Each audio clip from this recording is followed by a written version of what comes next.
Attorney general గా senior న్యాయవాది వెంకటరమణి నియమితులయ్యారు. రాష్ట్రపతి ద్రౌపది ముర్ము నియామక ఉత్తర్వులు జారీ చేశారు.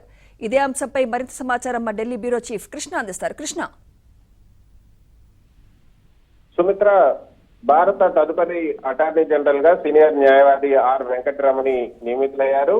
ఈ మేరకు కేంద్ర ప్రభుత్వం అదేవిధంగా రాష్ట్రపతి ద్రౌపది ముర్ము ఒక నోటిఫికేషన్ కూడా జారీ చేశారు.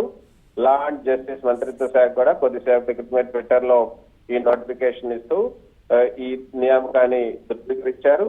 సో తనను ఈ అటార్నీ జనరల్ గా నియమించడానికి ఆయన నియమించిన పట్ల ఆయన హర్షం కూడా వ్యక్తం చేశారు.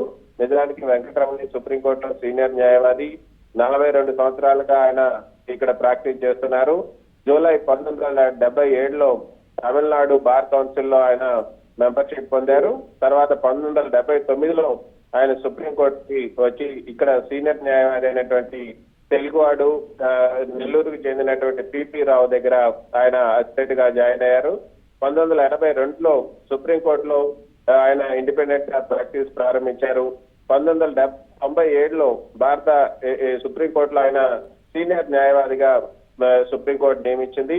ఆ తర్వాత 2010 అదేవిధంగా 2013లో 2 సార్లు కూడా లా కమిషన్ ఆఫ్ ఇండియా సభ్యుడిగా కూడా ఆయన నియమితులయ్యారు. ఆయన ప్రధానంగా కాన్స్టిట్యూషనల్ లా, అదేవిధంగా ఆర్బిట్రేషన్ లా, ఇండైరెక్ట్ ట్యాక్సెస్, కార్పొరేట్ మరియు సెక్యూరిటీ లా, పర్యావరణ చట్టం, విద్యా చట్టం, భూమి చట్టం, అదేవిధంగా క్రిమినల్ చట్టం, మానవ హక్కుల చట్టం, ఈ వినియోగదారుల చట్టం, ఈ విధంగా అనేక చట్టాలకు సంబంధించినటువంటి కేసులను ఆయన వాదించడం జరిగింది.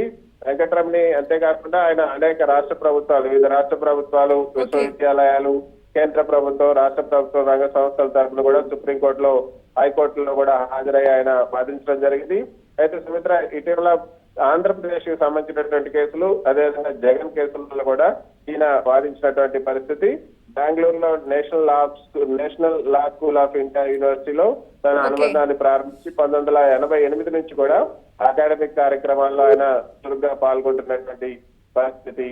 Sumitra, right, thank you Krishna.